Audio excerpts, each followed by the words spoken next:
Les nuits vous paraissent longues. Vous ressentez de la frustration, du stress, du mal à dormir. Vous êtes à bout. Détendez-vous.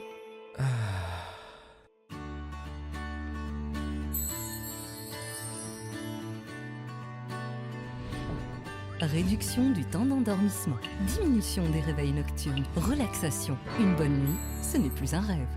Ce produit est un complément alimentaire sans dépendance disponible en pharmacie. N'hésitez pas à demander conseil à votre pharmacien. Mérinal, notre priorité, la qualité. Pour bien s'entendre, il faut bien s'écouter. Rendez-vous sur M, la petite radio du Grand Maghreb. Radio M, le café presse politique.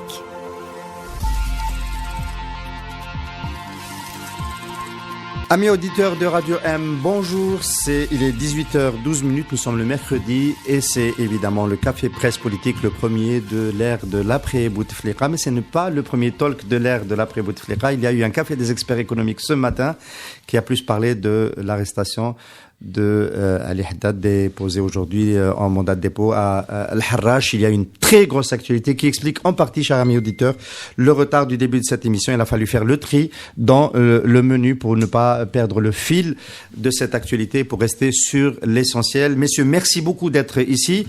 J'ai le privilège et la chance de remplacer aujourd'hui Dey Khadridi qui s'est absenté, qui a fait un pas d'écart par rapport à la révolution et qui sera de retour la semaine prochaine, nous l'espérons, pour nous accompagner sur les prochaines émissions. Donc je la remplace à ce poste de l'animation du café presse politique. Messieurs, bonjour Hassan Wali, bonjour Ammar Ingrachen, bonjour Akram Khriif, bon retour au café presse politique, bonjour Saïd Jafar.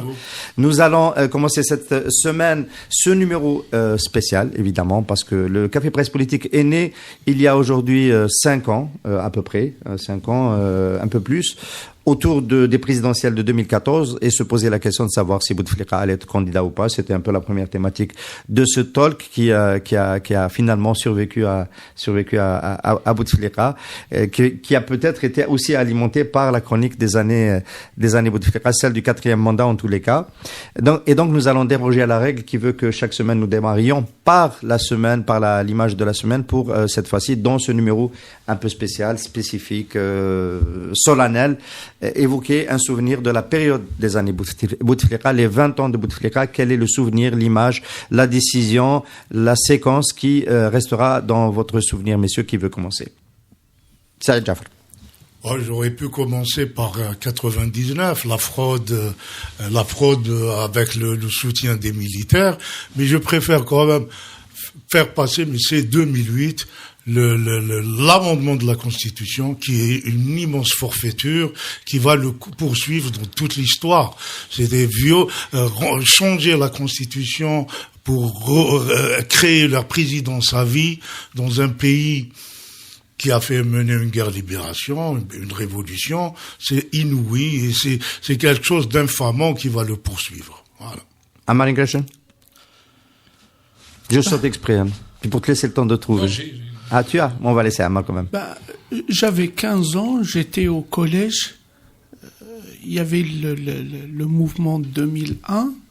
Je suis sorti manifester comme tous les jeunes de mon âge et tous les autres. À Dra al-Mizan, il y a eu quelque chose de particulier. Les gendarmes nous ont tiré dessus à balles réelles. J'étais choqué, je comprenais pas, je croyais qu'on avait un désaccord politique, mais ils nous ont tiré dessus à balles réelles. Le lendemain, le député RCD Salah Brahimi, qui est de la région de Dra al-Mizan, a exposé les balles avec lesquelles on nous a tiré dessus à l'Assemblée nationale. Oui, on a tendance à oublier qu'il y a eu des morts suite à des violences politiques dans l'ère de Abdelaziz Bouteflika. Oui, Akram. Des centaines, 126 notamment en Kabylie. Mon image, c'est Bouteflika dans une caserne en France, en train de se faire soigner. Parce que le Val-de-Grâce, c'est avant tout une caserne. Oui. Et c'est les sceaux de la République qui étaient dans une caserne en France. Il n'y en a pas un pour garder un souvenir positif de Hassan. Enfin, moi, j'ai décidé de ne plus dire du mal de Bouteflika à partir d'aujourd'hui, mais quand même, la journée n'est pas encore terminée. Non, parce que ces anciens partisans s'en occupent lâchement, tu vois. Ouais. C'est ça qui est tragique, voilà. On va leur laisser ça. Voilà, moi c'est vrai qu'il y a beaucoup de... La palme est à Sder Chihab, il faut le dire, c'est inouï. Voilà. Il y a beaucoup d'images, je pense essentiellement aux 126 jeunes assassinés en 2001, avec des balles réelles, c'était au début de son règne, et non seulement on a assassiné physiquement les gens, mais on les a assassinés politiquement par les discours de Bouteflika d'époque. 2002, avec quelques camarades étudiants, on se fait arrêter, on a été jeté en prison à Al-Harash pour avoir contesté, dénoncé justement les assassinats en Kabylie. Lorsque Bouteflika est venu à Bouzouria. Lorsque Bouteflika est venu, c'était la journée nationale de l'étudiant, le 19 mai 2002. Voilà, c'est ça les souvenirs. C'est pas un souvenir. Moi, si j'étais de l'autre côté, j'aurais évoqué un autre souvenir, parce que je fais tourner la page. Moi, j'aurais évoqué Omdurman. Omdurman, que les Algériens considèrent comme étant la meilleure chose que Bouteflika a fait durant ses 4 mandats. Il a permis aux Algériens de défendre l'Algérie. Il leur a donné des avions pour aller défendre l'équipe nationale et la Coupe du Monde. C'est un acte populiste qui ressemble un petit peu à ce qu'a pu être le FLN de la grande période. Je veux retenir ce fait pour essayer de contrebalancer un petit peu cela. Mais évidemment, on va passer au début de l'émission. Alors, on savait tous que Bouteflika a été fini dès le 22 février. On était à peu près d'accord sur cette analyse. On savait qu'il aurait du mal à aller jusqu'à la fin de son mandat, mais qu'il aurait du mal à aller au-delà de son mandat, qu'il n'aille pas jusqu'à la fin de son mandat. C'était une question sur laquelle on pouvait ne pas être totalement d'accord. Bon, il y a eu cette accélération cette semaine. Il a annoncé lundi qu'il n'irait pas à la fin de son mandat et qu'il allait prendre des décisions. Pour faire en sorte que les institutions de la République continuent. Première question, messieurs, est-ce que le fait d'avoir annoncé qu'il allait prendre des décisions était une erreur tactique qui a précipité son départ? Il aurait pu les prendre, ces décisions, plutôt que de les annoncer. Ou alors, est-ce que ces décisions n'étaient pas matures? Ces décisions étaient surtout liées aux négociations qui étaient en cours avec Yamin Zaroual, avec d'autres potentiels candidats, avec d'autres acteurs. Je pense que c'est pour ça qu'il ne s'est pas précipité pour faire l'annonce de ces décisions. Alors, pourquoi faire cette erreur de communication? Parce qu'ils avaient des échéances chaque vendredi, et chaque vendredi, juste après, ils devaient lâcher un petit peu de lest. Oui, alors le fait de dire qu'il allait partir avant le 28, c'était pour essayer de réduire la mobilisation, c'était ça son souci, Abdelaziz Bouteflika et ses frères, plus surtout ses frères, au milieu de la semaine Hadia. Est-ce qu'on peut penser que c'était ça leur problème, de diminuer la pression? À partir du moment où ils étaient en train de partir, on peut considérer que le problème de l'ordre public, etc., c'était pas tellement leur problème. Leur vrai problème, c'était de négocier des conditions de sécurité de leur départ. On va se rendre compte que c'est ça le cœur du problème. Ammar? Oui, je crois qu'il savait qu'il allait partir de toute façon après le 28. Le souci était de gérer au mieux la suite, l'après Bouteflika, et ce qu'a révélé le président Yamin Zaroual est révélateur des tractations qui étaient en cours pour justement sauver les arrières, protéger les arrières de Bouteflika et de ses frères. Donc, jusqu'à hier, il avait encore de l'espoir. Oui. Je pense que dès lors que le chef d'état-major de l'ANP a demandé l'application de l'article 102 de la Constitution, vacances du pouvoir, on est rentré concrètement dans la phase finale de Bouteflika. C'était une course contre la montre. Comment gérer les quelques jours qui restaient? Qui va reprendre l'initiative? C'est une guerre ouverte entre le Mouradia et les Tagarins. Son sort était scellé ce jour-là. on a joué les temps morts jusqu'à hier. Sans scellé, mais j'ai entendu des collègues journalistes, notamment ici, il y a une plateforme, il y a 3 médias, donc il y a beaucoup de journalistes, dire que finalement, peut-être que c'était un jeu de rôle entre Gaïd Salah et Bouteflika quand on a retrouvé le nom de Ahmed Gaïd Salah comme vice-ministre dans le gouvernement Bedoui. On s'est dit finalement, peut-être qu'ils nous ont fait une tragicomédie, c'est pas mon point de vue, et qu'ils étaient in fine d'accord. Moi, je pense quand même qu'il y a un péché d'orgueil chez Bouteflika, c'est d'organiser lui-même son départ. De ne pas laisser les autres dire voilà, vous allez quand Gaïd Salah a fait une rupture en exigeant le 102, il l'a humilié, c'est-à-dire tu dégages, c'est ça le mot. Et donc dire que je vais démissionner avant le 28, c'est pour soi-disant rassurer en disant qu'il n'y aura pas de vide institutionnel, mais d'ici là, je suis toujours, je garde la main, j'organise ma sortie, enfin, voilà. Et l'erreur, peut-être, à mon avis, l'erreur je pense que Gaïd Salah aurait pu l'accepter, et l'erreur a été d'introduire Général Toufir dans l'histoire. On va y arriver. Ça a été parce que ça mène dans l'irrationnel, parce qu'en réalité, que Saïd Bouteflika demande à Toufir d'intervenir auprès de Yamin Zeroual. Tous ces gens-là se détestent, se haïssent même. Et quand on les retrouve là, on est en même dans l'irrationnel le plus total. Alors, est-ce qu'il y a quelque chose bon, le CPP a fonctionné pendant très longtemps sur à quel moment l'alliance Gaïd Bouteflika Gaïd va-t-elle se fissurer? Voilà. Et puis depuis le mouvement, on se disait à quel moment ça devient à quel jour. C'était de jour en jour. Qu'est-ce qui s'est passé qui a fait que effectivement il y a eu un changement d'alliance qui a peut-être commencé plus tôt, on va le voir. Est-ce que la famille Bouteflika n'a pas trouvé suffisamment de garanties chez Gaïd Salah quant à son avenir? Est-ce qu'on peut dire que c'est ça qui a poussé à ce que la négociation se déplace et que Bouteflika cherche une autre porte de sortie? Non, moi je dirais que c'est un classique dans l'histoire des pouvoirs qui se trouve sous une pression populaire telle que celle nous vivons encore en Algérie.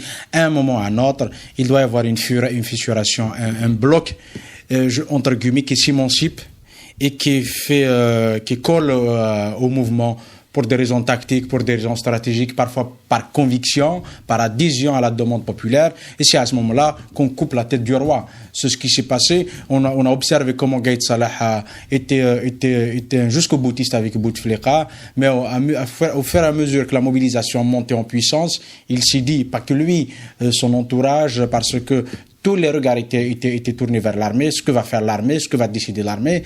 L'armée aussi était sous pression. Ils se sont dit, en tout cas lui, il est fini le 22 février. Et est-ce qu'on fait naufrage avec lui ou on le laisse seul et nous on continue le chemin? En fait, ce qu'il y a à dire, c'est que Gaïd Salah est devenu pendant trop longtemps l'homme qui décide pour l'armée. C'est-à-dire, il n'écoute même pas l'armée, en réalité. Il décide, il était totalement avec Bouteflika et avec le mouvement populaire.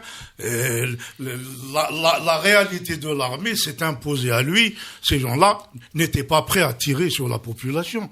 C'est tellement élémentaire. Et à ce moment-là, il abandonne Bouteflika pour se mettre avec les autres généraux.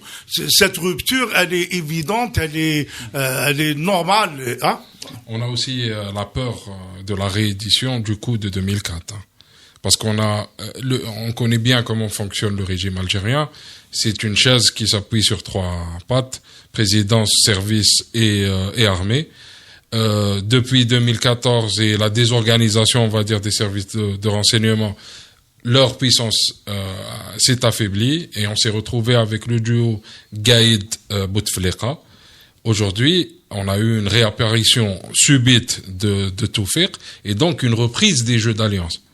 Et ça a foutu la trouille. Je dis pas que ça a foutu la trouille, mais ça a amené un élément nouveau pour Gaïd Salah qui l'a sûrement effrayé, qui l'a du moins poussé à prendre des actions décisives et choisir son camp. On peut dire même que ça a provoqué un coup de sang chez Gaïd Salah. Bien sûr. Ce n'est même pas, une réaction c'est une colère violente contre la famille. Il y a aussi autre chose, pardon. Oui. Il y a aussi autre chose. Gaïd Salah a eu l'impression qu'on faisait sans lui. Oui. Que des choses se faisaient sans lui. Ma question c'est celle-là, c'est une question précise. Effectivement, le fait nouveau de cette semaine qui a sans doute précipité les choses, c'est qu'on a fait rentrer de nouveaux acteurs, que la famille Bouteflika, sans doute peut-être avec l'accord de l'Abdelaziz, a tenté une ouverture qui, quand on va observer cela, c'est une ouverture qui va un peu à la rencontre du mouvement populaire. Parce que quand on commence à réfléchir haute instance de transition, on parle dans un langage qui est celui de, c'est pas ceux qui étaient dans l'ère de Bouteflika qui vont gouverner pendant la transition, qui vont diriger la transition, mais d'autres personnages. D'autres personnages, en premier, c'est celui de Liamin Zoual qui a été choisi. Et on a choisi quand même de faire passer la proposition avec Général Tefir. Est-ce que c'est une proposition qui avait des chances de marcher si elle avait été faite un peu plus tôt et si elle avait remporté le consensus un peu plus largement dans l'armée? Elle a été faite à partir du moment où Gaïd Salah a introduit l'article 7 et 8. Alors, c'est vraiment un truc, on est dans si un jeu. Est-ce que c'est sûr que ça? Est-ce que la négociation n'a pas quand même peut-être commencé avant et on est arrivé à la phase, parce que Liamin Zoual s'est déplacé maintenant pour engager peut-être une autre phase de la discussion. Est-ce que, ma question c'est, est-ce que cette contre-attaque du camp présidentiel avait des chances de réussir? Sous quelles conditions ça aurait pu marcher? À un moment donné, il fallait quand même qu'il y ait que la parole de l'État soit assumée par un pôle facile à identifier. Ce qui a poussé Gaïd Salah à appeler à l'application de l'article 102 et à l'isolation complète du président. Il fallait démir de ses fonctions le président parce que il risquait les forces extra-constitutionnelles qui étaient autour de lui pouvaient encore utiliser son poste pour lancer des initiatives. Il se dit qu'il y a eu des lettres de démission, enfin des lettres de révocation de Ahmed Gaïd Salah qui seraient parties de la présidence. Ça s'est dit, hein, bon, c'est pas là. Donc, il a repris l'initiative politique entièrement et Liamin Zoual nous a révélé qu'effectivement il y avait des choses qui se tramaient complètement dans l'inconstitutionnalité. La proposition que devait faire que devait faire Amar Ingration contre cette proposition, contre ce qui se tramait. Bien sûr. Donc pour l'application du 102. Et Tefir et Saïd Bouteflika n'avaient aucune légitimité ni agissaient complètement dans l'illégalité. Je vous pose une question. Est-ce que le président Bouteflika, il n'y a plus Gaïd Salah qui le met à la porte de cette façon-là. Il a encore 10 jours, 15 jours. Est-ce que la population aurait refusé que un président qui a à la fin de son 4e mandat, qui vient aujourd'hui d'écrire une lettre de des excuses, etc., mais c'est quasi anecdotique, était moralement et éthiquement encore en possibilité de remettre les clés de la transition à des personnalités que le mouvement a plus ou moins citées, évoquées et validées. Je pense que non. Est-ce que c'était quelque chose, ou est-ce que c'était le baiser de la mort pour ces personnalités-là? On peut penser que pour Zoual, c'était une mauvaise chose que ce soit Saïd qui fasse la proposition et que celui qui pouvait paraître pour le mouvement populaire, quelqu'un qui peut assurer la transition, peut devenir comme quelqu'un de suspect si la proposition vient selon le canal qu'on a vu. Je pense que non. C'est-à-dire, le jour où Gaïd Salah a dit l'article 102, c'était terminé pour la présidente. Pour Bouteflika, il l'a dégagé le jour où il a dit l'article 102. Après que Saïd Bouteflika tout ce qu'il pouvait dire après, donc il ça y est. Mais il y a eu le gouvernement. C'est l'armée. Il y a eu le gouvernement et oui, la reconduction de Gaïd Salah. Le gouvernement ne gêne pas Gaïd Salah parce que pour mettre en œuvre l'article 102, il faut qu'il y ait un gouvernement. Gaïd Salah, quand il a dit le 102, c'est que vous êtes terminé et le groupe autour de Bouteflika, j'ai essayé de jouer des prolongations que l'armée, parce que là, à un moment donné, Gaïd Salah parlait, réellement on a de l'armée, ce n'est plus en son nom personnel, et c'est l'armée qui a dit c'est fini, ça, le match est terminé. Et tout ce qui s'est passé après, c'est des prolongations qui n'avaient pas lieu d'être. En fait, c'est la demi-finale qui est terminée. Le match n'est pas terminé. l'article 102, c'est au Conseil constitutionnel de l'appliquer. Et donc, ce n'était pas acquis de mon point de vue. Et le clan de Bouteflika a tenté de prolonger le combat, et ça n'a pas marché pour eux, en partie grâce, de mon point de vue, aux révélations de la presse et à la sortie de Zerouel qui nous a donné... La sortie de Zerouel. Messieurs, comment vous interprétez, question précise, comment vous interprétez la réponse de Zerouel? Est-ce que vous considérez qu'il a fermé la porte à la possibilité de présider à une instance de ce type, ou est-ce que vous considérez qu'il a laissé la porte ouverte? Zerouel, il a fait la lettre pour dire je n'étais pas associé, je ne suis pas associé à ça. J'ai été rencontré le général Toufiq, mais pas forcément associé au scénario qui est préparé par la présidence, en associant d'autres, je ne sais pas qui, pour une éventuelle présidence d'une phase de transition. Il a apporté cette clarification. Il n'a pas fermé la porte totalement, parce que il le dit, il insiste longuement dans son texte que je salue cette insurrection, et il faut savoir raison garder, et il faut répondre à ses revendications. Il colle vraiment à ce peuple, parce qu'il se dit quelque part que il n'insulte pas l'avenir, voilà. Mais juste une précision, il y a un message politique dans le texte de Zerouel très clair. Tout ce mouvement s'est fait en très grande partie contre Toufiq et Saïd Bouteflika. Donc, le fait de dire que l'initiative vient de ces deux personnages obscurs, ça veut dire... Le mouvement ne s'est pas fait. Non, mais Toufiq, il représente le mal de l'Algérie, pour moi, du moins. Non, mais Toufiq et Saïd Bouteflika. Le mal de l'Algérie. C'est incroyable. Donc, le fait de révéler que l'initiative était portée par ces deux personnages, c'est une façon de les renvoyer. C'est de dire, moi, je suis une précision. En même temps, ça fait bizarre que Liamin Zeroual, qui a été poussé à la sortie par Toufiq, accepte d'aller le rencontrer. On est dans un psychodrame d'un régime acculé par un mouvement populaire à des choses erratiques, irrationnelles, totalement. Il y a une part de rationnel dans ce fonctionnement. Non, mais juste une précision. Le mouvement ne s'est pas fait contre Toufiq. Toufiq, il n'est plus là depuis 2015. Voilà, juste une précision.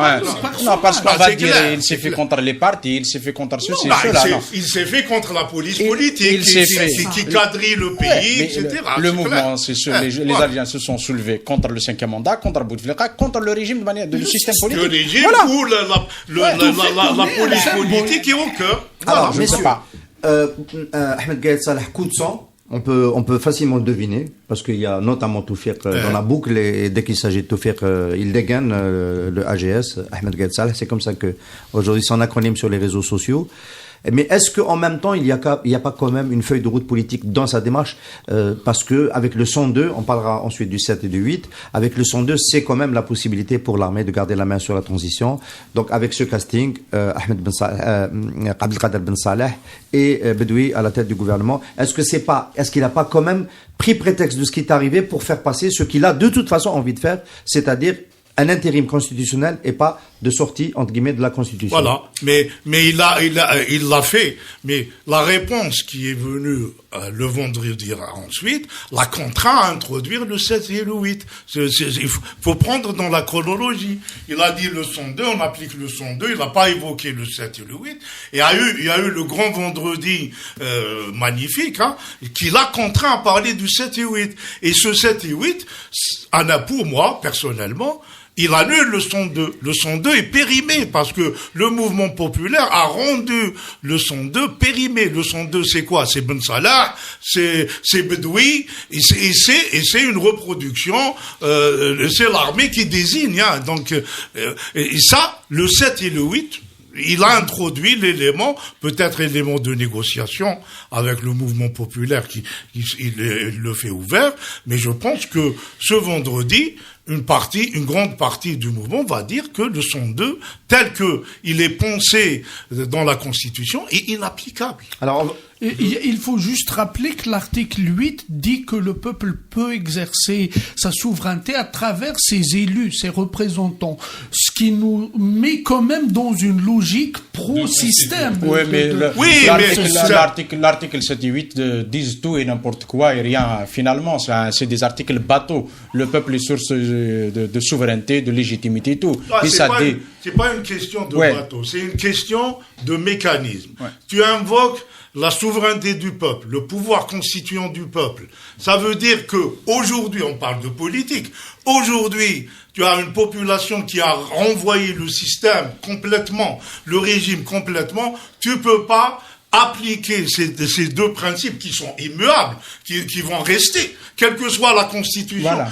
Tu peux pas les appliquer dans la constitution actuelle. Voilà. Et à ce moment-là, tu dois ouvrir nécessairement une discussion avec la population, ses représentants, pour passer à une transition en dehors du régime. En deuxième partie d'émission, si c'est le cas, on va vous finir cette première partie quand même.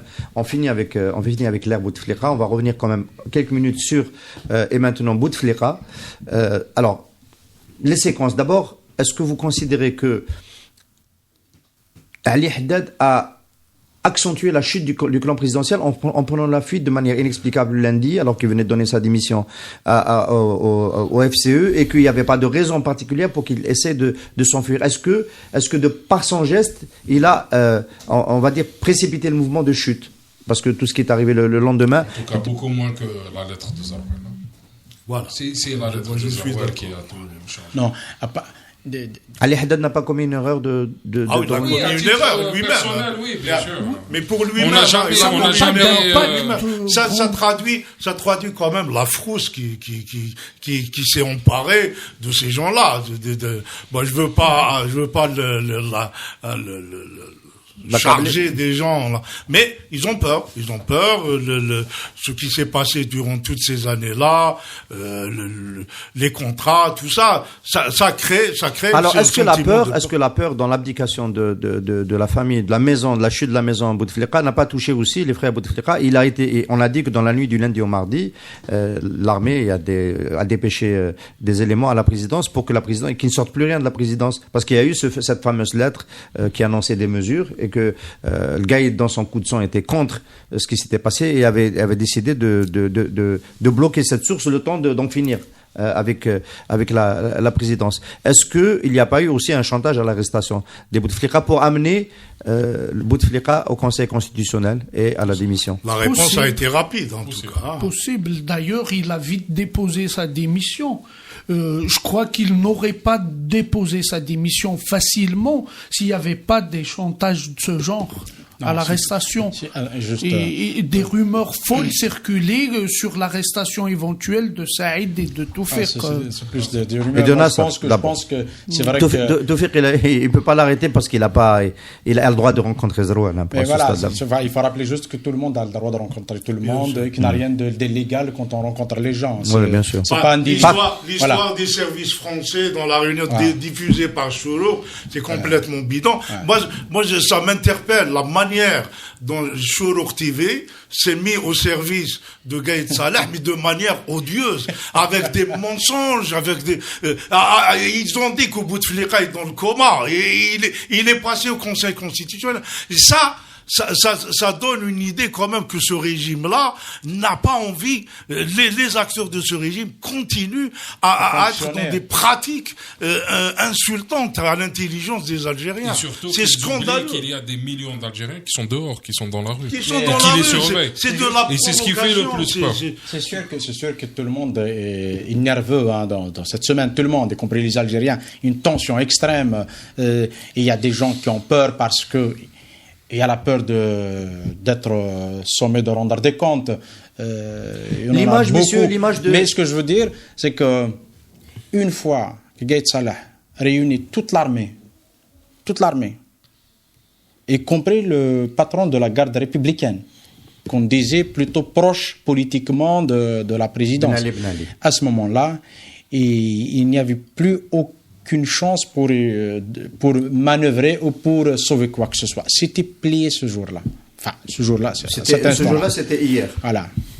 C'était le coup de grâce. Alors, messieurs, quand même, sur l'image de Bouteflika en Gondoura, est-ce que vous y trouvez un message, une dernière flèche de Saïd ou de Nasser qui a essayé de démoniser cette cérémonie solennelle de la démission en envoyant un monsieur qui n'était pas le monsieur qu'on a l'habitude de regarder habillé sur un plan protocolaire? Est-ce qu'il n'y avait pas un message à retrouver? De le préparer. En 1h30, ils n'ont pas eu le temps de le préparer. Ça prend énormément de temps. Une gandoura, c'est plus pratique qu'un costume pour un malade, le mettre, le mailloter, etc. Moi, je pense qu'il... Voilà, c'est banal, hein, c'est un truc pratique. Oui, on a cherché à comprendre. Logistique. Quand on lit son message d'excuse aujourd'hui, on a l'impression qu'il veut jouer sur les sentiments, en se présentant plutôt comme un type... aucune sincérité quand même. Mais ici même au journal, il y a des amis qui ont dit Mskin. C'est pas votre sentiment? Mon sentiment, c'est que c'est des forces anticonstitutionnelles qui ont écrit la lettre d'excuse. Merci, on a fini avec cette première partie. Ne partez pas très loin. Dans 3 minutes, on reprend le Café Presse Politique.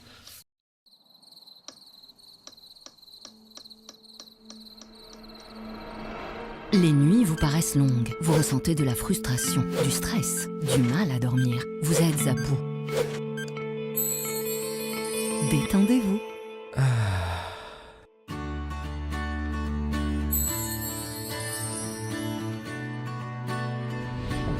Réduction du temps d'endormissement, diminution des réveils nocturnes, relaxation. Une bonne nuit, ce n'est plus un rêve. Ce produit est un complément alimentaire sans dépendance disponible en pharmacie. N'hésitez pas à demander conseil à votre pharmacien. Mérinal, notre priorité, la qualité. Amis auditeurs, bonjour. Nous nous retrouvons dans cette deuxième moitié du Café Presse Politique, le premier de l'ère de l'après-Bouteflika. Le président algérien a démissionné hier de son poste le 3 avril 2019, 20 ans après avoir pris le pouvoir. Messieurs, un intérim constitutionnel vient de s'ouvrir au terme de l'article 102 et de l'article 104. Cet intérim donne à M. Abdelkader Ben Saleh les rênes de la présidence de l'État et il devrait être censé d'organiser des élections présidentielles dans un délai de 3 mois. Si on part de l'idée que nous avons arrêté un processus électoral présidentiel, c'est ce qui est sur la table. Et la loi, l'article 104 prévoit que les institutions, ça a été rappelé ici au Café Presse Politique la semaine dernière, notamment par la juriste Sabra, les institutions ne bougent pas, le gouvernement ne bouge pas, le Conseil constitutionnel ne bouge pas, les deux chambres du Parlement ne bougent pas. Messieurs, est-ce qu'il faut considérer que le mouvement du 22 février va devoir se contenter de cela et aller à de nouvelles élections présidentielles avec cette configuration que nous dicte l'article 102-104? Qui veut répondre en premier? Amar? J'ai assisté à plusieurs marches, j'ai lu toutes les productions qui ont été faites par les partis, par les collectifs, etc. Il n'y a jamais eu aucune proposition qui va dans ce sens. Toutes les propositions portent sur le départ du système et une transition vers la démocratie. Et il n'est pas du tout question d'élection présidentielle dans le cadre du système actuel. Je vais devoir jouer le rôle du contradicteur. Quand on entend la réaction de quelqu'un comme Ali Benflis et d'autres, on a quand même le sentiment qu'il y a une partie des gens que tu évoques qui seraient prêts de se contenter de ce scénario-là que je viens d'évoquer. Ils existent. Oui, le cas de Ali Benflis est particulier parce que, selon une information sûre, au lendemain de la première marche du 22 février, il a été reçu par Gaïd Salah, lui-même, Ben Bitoul, et pour Mustafa Bouchachi, je ne suis pas sûr, mais pour Ben Bitoul et Ben Flis, c'est archi sûr. Ils ont négocié avec Ben Salah, avec Gaïd Salah, pour la possibilité de se porter candidat. Donc Ben Flis ne représente pas du tout le mouvement populaire qu'on est en train de vivre. Il en est même l'antithèse, parce que lui-même, il a fait partie de ce système, il a participé à l'édification du système, il porte dans son cerveau et dans son parti l'ADN de ce système. Il est hors de question que Ben Flis surfe sur ce mouvement et on prenne la direction. Messieurs, alors... je pense que Ben Flis, Ben Bitoul doivent dégager tout autant que Bouteflika. Ben Bitoul, on l'a pas entendu réagir à cela. Heureusement. Et d'où il doit dégager, il n'était même pas candidat, dans le heureusement. Au pré-candidat, donc, oui. Et ça, c'est pas mon point de vue, c'est le point de vue que j'ai recueilli au sein de la foule. Voilà. Ammar, tu exprimes un point de vue. Tu exprimes un point de vue personnel et tu dis que c'est ce que pensent les gens. Vraiment, il faut mettre les choses. Tu exprimes un point de vue très personnel. Attends, je vais aller plus loin. Je vais aller plus loin. J'aime pas les sources sûres. Soit tu as une source, soit j'aime pas les sources sûres. Ça, on est inondé par les sources. Vraiment, c'est pas bien. Mais par contre, je peux comprendre effectivement que Benflis, Gardiri et même Makari sont intéressés par une élection présidentielle dans 90 jours, parce qu'ils sont prêts.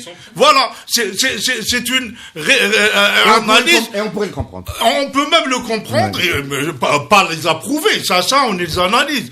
Mais par contre, effectivement, pour le mouvement populaire, si tu veux réellement changer de régime, ce n'est pas avec Bedoui, Ben Salah et les autres. Et c'est effectivement, moi je pense que Gaïd Salah est dans l'optique effectivement de faire marcher ça, mais il a cédé quelque chose en parlant de l'article 7 et 8, et ça, je pense que le mouvement populaire va le lui rappeler constamment. C'est là. Il faut activer l'article 7 et 8, et l'activer, ça veut pas dire Ben Salah, Bedoui, etc. L'activer, c'est un gouvernement d'union nationale fait par des demandes de compétences. Avant que tu n'interviennes, si tu permets, Hassan, on a bien compris qu'une partie de la classe politique pourrait être intéressée par ce scénario médian et revenir rapidement aux élections, pour les raisons qu'a évoquées Saïd. Mais est-ce que, quand même, cette adaptation à la conquête, entre guillemets, transitoire, qui est le départ de Bouteflika, est-ce qu'elle peut pas toucher aussi une partie du mouvement populaire? Est-ce que le mouvement populaire va rester aussi concentré, aussi solidaire sur sa feuille de route, vous dégagez tous ces changements de système? Moi, je n'aime pas aussi la suspicion, qu'on jette de la suspicion. Ça n'apporte rien au débat. Ça. C'était pas ma question. Hein. Non. Je rebondis sur ce que vient de Ammar, où on ne peut pas être sûr. Je défie quelqu'un de m'apporter la démonstration matérielle que telle personne a rencontré telle personne. C'est de la suspicion. Et ça participe d'une manipulation. Voilà. Je tenais comme à apporter cette précision. Ce qui est apparu dans ce mouvement, dans les revendications, était clair. En plus du fait qu'il faut empêcher le 5e mandat, changer le système, par ordre pratique, ils disent il faut un gouvernement de transition, il faut une instance présidentielle, on prépare les conditions d'une élection présidentielle démocratique à terme, on ne sait pas. Oui, d'une constituante. Voilà les débats qui reviennent. Après, sur ces questions, ça divise l'opinion et c'est normal. Les Algériens qui se soulèvent sont soudés autour de deux premières questions. L'empêchement du 5e mandat, le rejet du système. Tout le monde était soudé autour de ces deux questions-là. Mais une fois qu'on arrive à la question de l'alternative, comment, les mécanismes, la démarche et tout, ça va diviser naturellement les gens et c'est normal. Et dans un débat démocratique, c'est ce qui se passe dans la rue, sur les plateaux de télé, dans les radios, dans les discussions, dans les cafés, dans les restaurants, dans les maisons. C'est normal. Moi, je ne pense pas que Gaïd Salah, je ne sais pas en tout cas s'il a une feuille de route. Sa seule feuille de route, c'est de rester dans le cadre constitutionnel pour l'instant. C'est qu'on garde les 3 B, Bedoui, Blaise, Ben Salah, on ne sort pas du cadre constitutionnel. Moi, je pense que ce vendredi, il aura une autre réponse comme le vendredi passé. C'est-à-dire, et la rue a encore cette vocation, cette force à empêcher ce qu'on lui impose, une démarche à laquelle elle n'est pas associée. Il n'y a pas de porte-parole de mouvement. Tout le monde est porte-parole de ce mouvement. Ça, on va mais on va rentrer quand même, parce que ce qui s'est passé hier, c'est la fin d'une époque. Épilogue pitoyable pour Bouteflika. Mais il s'ouvre une nouvelle ère sur l'Algérie avec beaucoup d'énigmes. Et à mon avis, le génie de ce mouvement, de l'intelligence des gens qui portent ce mouvement dans la classe politique, des personnalités, des gens qui manifestent, qui s'organisent, c'est qu'ils élaborent au jour le jour le processus. Il ne prend pas forme pour l'instant, mais il est échafaudé dans chaque vendredi et ça engage des débats la partie n'est pas finie, elle ne se terminera pas avec le départ de Bouteflika. J'ajouterai une chose, c'est que Gaïd Salah s'est aménagé aussi une voie de sortie en évoquant l'article 7 et 8. Absolument. Il n'a pas dit qu'il s'opposait au peuple, à la volonté du peuple. Il faut, je vais redire ce que j'ai dit ce matin à la radio. Jusqu'à hier. Chez un concurrent. Ouais, chez un concurrent. Jusqu'à hier, je disais que 2 personnes en Algérie avaient un ego surdimensionné et avaient... Mégalomaniaque. Oui. C'était le mot utilisé. Oui, étaient mégalos. C'était Bouteflika et Ahmed Gaïd Salah. Et tous deux voulaient rentrer dans l'histoire. On a eu un excellent exemple d'entrée dans l'histoire à rebours, le Barh. Donc, Bouteflika a fini en Gondor. Et ça, Gaïd Salah en est totalement conscient, il en est même l'artisan. Donc, il sait très bien que s'il veut rentrer dans l'histoire, il rentrera par l'article 7 et par l'article 8. Alors, on a bien compris, messieurs. Le mouvement populaire conserve sa force, et je pense qu'il va la conserver ce vendredi encore, de refuser des solutions qu'on lui impose. Ça, c'est quelque chose qui a fonctionné depuis le début et qui peut encore fonctionner. Mais tout de même, est-ce qu'on n'a pas perdu avec l'affaire Zeroual Toufiq une clé qui était une des réponses, une clé qui était une des réponses constructives. Dire voilà, on veut pas de continuité dans le cadre constitutionnel, on veut une haute instance de transition qui soit l'émanation du peuple, et celle-là, elle est momentanément grippée. Je le redis, Ahmed Gaïd Salah s'est aménagé aussi cette voie de sortie. Elle fait partie de l'article 8 et de l'article 7. Et l'opération. Il peut à tout moment. D'habitude, c'est moi qui suis optimiste comme ça. De l'autre côté, aujourd'hui, je vous trouve très optimiste. Décréter ça. Il y a un problème dans le casting. L'opération Toufiq, Yamin Zeroual avait l'allure d'une conspiration. Ce que vraiment le mouvement populaire rejette. C'est un régime de conspirateurs à l'origine. Et donc le mode opératoire, ce serait quoi? Ce serait de proposer au mouvement populaire de générer 100 noms, 200 noms. Non, et ça se fait dans la transparence, pas de cette manière. Moi, je suis sidéré de voir Toufiq revenir. Pour moi, c'est terminé. C'est de l'histoire ancienne. Qu'on le ramène et on le ressorte. Là, ça a l'air d'un coup fourré, évidemment. Il y a un article qu'il a prévu en novembre dernier, dans des paragraphes. L'alliance des Bouteflika avec Médine comme dernière solution, dernier recours. J'ajouterais aussi que... Vas-y. Pardon. Quand on lit la lettre de Gaïd Salah, on voit qu'il tient à rester dans la voie constitutionnelle, légale. Il n'a aucunement évoqué une possibilité d'aller vers une transition, ce que ne prévoit pas la Constitution. Bien au contraire, je crois qu'il essaie de jouer la diversion. Parce que l'un des mots les plus forts de sa lettre, finalement, c'était l'attaque qu'il a lancée contre ceux qu'il qualifie de prédateurs qui spolient les richesses du peuple. Et on a vu des ISTN à tort interdiction de sortie du territoire national à tort et à travers, et on a vu l'arrestation de Haddad, etc. Il veut nous faire passer ces choses-là comme étant des signaux forts d'une volonté de changement. Or, un ISTN et une arrestation d'un homme d'affaires ne veut absolument rien dire. Ça, d'abord, c'est à la justice de le faire, et dans d'autres conditions, pas dans celle-ci. Alors, pour ceux qui vont répondre, oui. Si Gaïd Salah veut entrer dans l'histoire comme le dit Akram, il doit s'engager sur la voie proposée par la population, et cette voie est claire. C'est un gouvernement de transition, une instance de transition, un gouvernement d'union nationale pour élaborer un nouveau système. En dehors de cette voie, Gaïd Salah va se griller comme son... Oui, Saïd. Tout ce qui est cité là, les arrestations, la population n'est pas dupe, globalement. Même si il y en a qui sont heureux qu'on arrête Haddad, d'ailleurs la manière dont ça se passe n'est pas très conforme à l'idée qu'on se veut faire de l'état de droit. Mais la force du mouvement populaire, c'est qu'en réalité, on est déjà aux constitutions.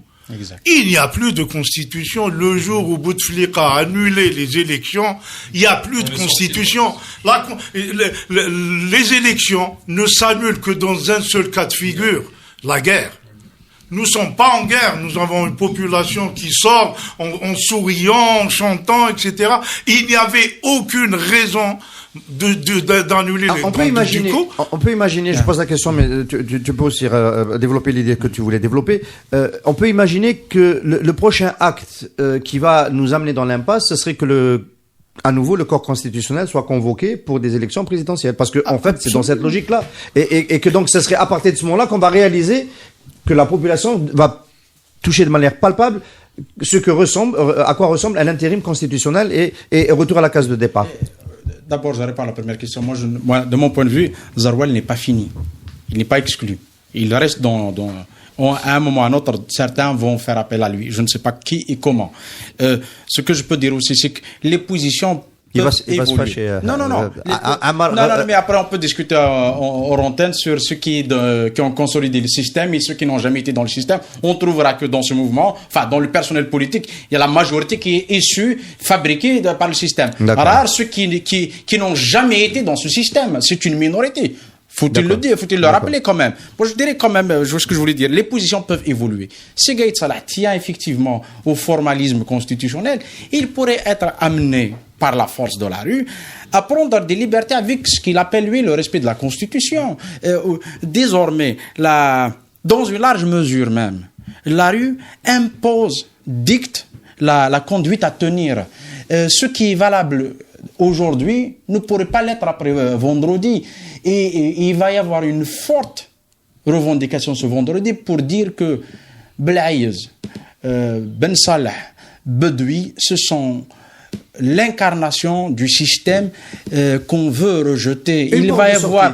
Et Gaïd Salah, il va être... Une des portes de sortie pour rester dans le chemin, l'itinéraire constitutionnel. Est-ce que ce ne serait pas d'aider Abdelkader Ben Salah à démissionner pour n'importe quelle raison, des raisons de santé ou parce que la rue le rejette. Et à ce moment-là, le président du Conseil constitutionnel, à qui reviendrait le tour de diriger la période intérimaire, pourrait aussi, sous la pression, démissionner. Et on est, sans que l'armée n'ait à intervenir de manière grossière comme elle l'a fait. On est en 92. Voilà, on est en 92 et à ce moment-là, on justifierait un haut conseil populaire. Mais est-ce que c'est pas un scénario possible? Tout est possible. C'est un scénario qui permet d'être dans le formalisme, qui respecte le formalisme. Pour revenir au 7 et au 8. C'est-à-dire qui satisferait l'esprit constitutionnel tout en satisfaisant l'exigence populaire. Oui, c'est peut-être la bonne voie. Hein. Mais le temps n'est pas suffisant. On ne peut pas organiser une présidentielle transparente en 3 mois. On a toujours les fondements du système qui sont là.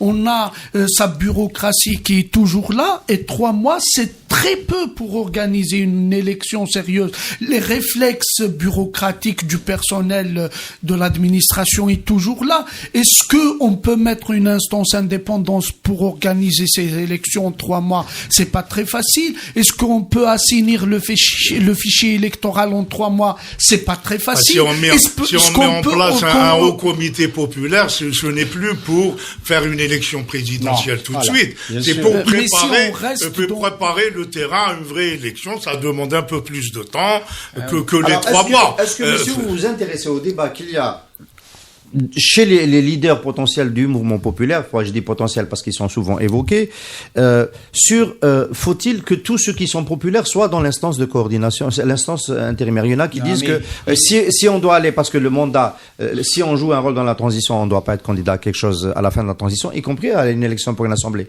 constituante, a fortiori pour une présidentielle. Et donc, se pose la question des candidatures qui aujourd'hui des personnalités qui paraissent populaires, comme Moustapha Bouchachi, comme Karim Tabou, comme Zoubida Assoul, qui sont souvent cités, se pose la question, est-ce qu'ils doivent jouer un rôle dans la période de transition, ou est-ce que le mouvement populaire n'a pas plus intérêt à les garder pour être face à des candidats du système demain? Rapidement. C'est pas un débat qui t'intéresse? Non, c'est intéressant. Mais donc, je sens que tu vas parler d'autre chose. Non, je vais répondre à ta question. Il me semble que tout le monde aura sa place dans ce qui va se passer. C'est l'Algérie nouvelle qui se dessine. Ah, ça c'est joli, ça. Voilà, il y aura suffisamment de place d'ailleurs. Même Sadiq Chihab. Moi, pour ça, alors, je réponds. Je vais faire perdre son sourire. Attends. Non. Moi, ce que j'ai à dire par rapport à ces gens-là. C'est une vraie question, hein. Je suis pas une boutade. Tous les gens, mais alors tous les gens qui étaient avec Bouteflika pendant 20 ans doivent se tirer. Légalement. Donc c'est pas tout le monde a trouvé à sa place. Déjà. Non, mais tout le monde, c'est-à-dire, bien sûr, sinon Bouteflika sanctionné par la population. Non, pas par la population. Y compris dans les régimes démocratiques, la justice, on a vu en France avec Alain Juppé, pour un délai mineur, j'allais dire. Il a été frappé d'interdiction de 10 ans d'éligibilité. Ils n'ont plus de place aujourd'hui. Est-ce que vous voulez que, parce que démocratique, on accepterait Ouihia de revenir dans le jeu politique? Écoute, moi je vais être franc. Celui qui a des comptes à rendre à la justice, il devra les rendre avec son droit à la défense, etc. Il ne faut pas être dans un esprit revanchard. Non. Et ceux qui ont été des flagorneurs de régime Bouteflika, moi je veux pas les éliminer. Alors je veux pas les éliminer par une décision administrative. Voilà. Ce sont les électeurs. Ce serait aux électeurs de les éliminer. Il peut pas jouer un rôle dans la période de transition, mais ceux-là peuvent aller se mesurer, mesurer leur popularité chez la population. On peut pas leur interdire d'être candidat. Akram. J'appelle, je t'en ai parlé tout à l'heure, j'appelle comme mesure de transition pour justement faciliter les choses à ce qu'on applique la loi sur la limite d'âge dans la fonction publique et dans l'armée. Voilà, c'est-à-dire que ceux qui ont plus de... Exactement. Qu'on applique juste la loi. Mais ce n'est pas démocratique de dire que tu as 60 ans, tu ne peux pas être candidat à une élection. Non, mais pas de la fonction. Je parle de la fonction publique. C'est différent. La politique, c'est ouvert. Tu as 61 ans, tu ne peux pas être... C'est-à-dire par dignité, s'il en reste un peu de dignité chez une partie de la classe politique, qu'il dégage. C'est-à-dire, c'est même pas une sanction démocratique dans un vote libre. Ce n'est même pas dans une décision de juge. Qu'il aide. La meilleure manière d'aider ce processus de transition, c'est qu'il se retire de la scène. On peut pas miser sur la dignité des gens comme ça. Oui, mais bon.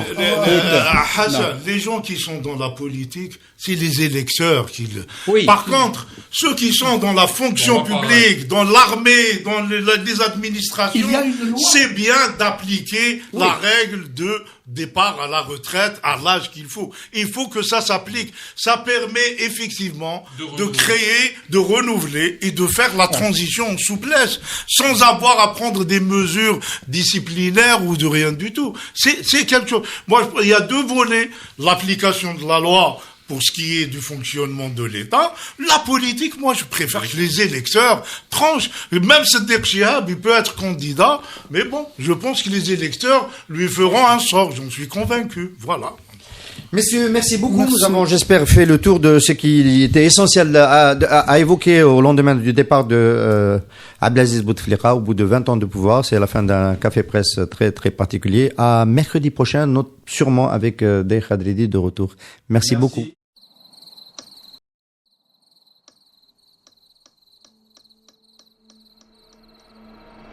Les nuits vous paraissent longues, vous ressentez de la frustration, du stress, du mal à dormir, vous êtes à bout. Détendez-vous.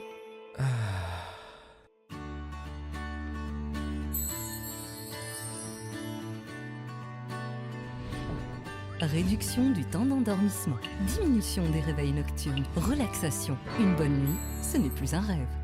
Ce produit est un complément alimentaire sans dépendance disponible en pharmacie. N'hésitez pas à demander conseil à votre pharmacien. Mérinal, notre priorité, la qualité.